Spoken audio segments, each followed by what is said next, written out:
Patriot Prime Reviews is a channel for adult collectors and may not be suitable for children under 13 years of age. Viewer discretion is advised. Hey, what's going on, guys? Patriot Prime here once again with another Toyhax.com sponsored video. But before I get started, I need you guys to do me a favor. If you're watching this video right here and are not a subscriber of Patriot Prime Reviews, please consider hitting that subscribe button right now. It won't cost you a thing, but will help me and my channel out tremendously. Now, on to the decals. And the set we're looking at in this video is a Doom-inspired set for Transformers Legacy Skullgrin. And this decal set includes 3 decal sheets on a combination of foil and vinyl backing. So now, without further ado, let's take a look at Skullgrin both before and after Toyhax decals. And welcome to Patriot Prime Reviews.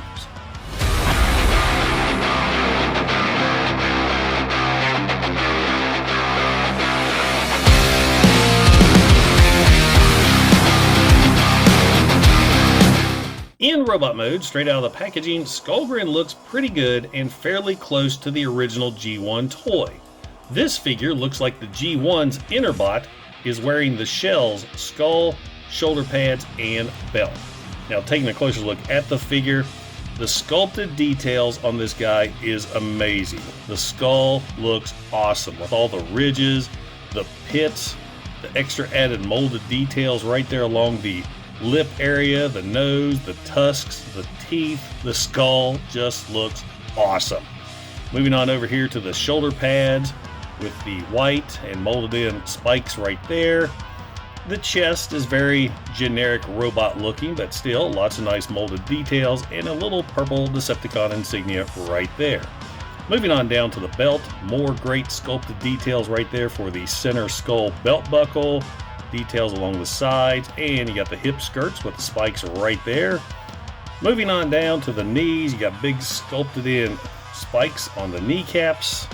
And really, that's about it. The rest of the figure, other than the white sections, is just pretty generic looking robot. So I can see where the Doom inspiration came from, because this figure does look more like a Cyberdemon than the original Skullgrin toy. And I cannot wait to see what he looks like with the Toyhax decals applied. So there you go, guys. Skullgrin in robot mode before and after. Skullgrin here gets one hell of an upgrade thanks to Toyhax. Taking a closer look at the figure, we're going to start off with the skull. He gets these new decals on the skull that either are shadows or maybe a tribal design that really accent the skull. But man, let me tell you, those are a challenge to put on, especially the ones right there below the eyes. And speaking of the eyes, he gets new reptile eyes, cat eye pupils that really makes him look a little weird, but I dig it. I think he looks cool. Here on the back of the figure, on the gun barrels that come off his back, there's gold decals here and some scorch marks. Moving on down to the chest, he gets new decals that show tubing and a new Decepticon insignia. You do have options. You have purple or gold. I went with purple. Here on the shoulders, there's new decals that give him kind of a flame look on the shoulder pads, along with new decals right there below the shoulder pad. Moving on down to the belt, this gets lots of new decals with some striped decals there on the side, eye decals for the skull, and more teeth. I guess you can't go wrong with more teeth when you're talking about a demon. You got more decals here on the forearms with pink, black, and silver. Moving on down to the legs, you get these pink and black decals here along the shins. On the thighs, you get these little yellow decals, and there are tread decals here, a Skullgrin decal there, and more of these that we'll go over in vehicle mode, and blue decals for the feet. So all in all, I really dig this new Cyberdemon look for Skullgrin, and I think it works really, really well. So there you go, guys. Skullgrin in robot mode after. In tank mode, straight out of the packaging, Skullgrin is a little plain. This is where the figure kind of loses it for me, because this is just a very generic looking Cybertronian tank. Just doesn't have a lot of details on it as far as a tank's concerned. You do see a lot of the molded details from robot mode, but nothing really carries over well for the tank, except for the treads back here on the back. And now he's got his weapons attached to the side to cover up that very unsightly gap that really you can still see pretty good. I mean, tank mode to me is just kind of lame. You do have the turret up here that you can see a lot better now with the gunmetal barrels right there, but really not a lot to write home about with tank mode. So there you go, guys. Skullgrin in his tank mode before and after. Skullgrin's tank mode gets a lot more details now thanks to Toyhax, though most of them are carried over from robot mode. Taking a closer look at the tank, starting here with the turret.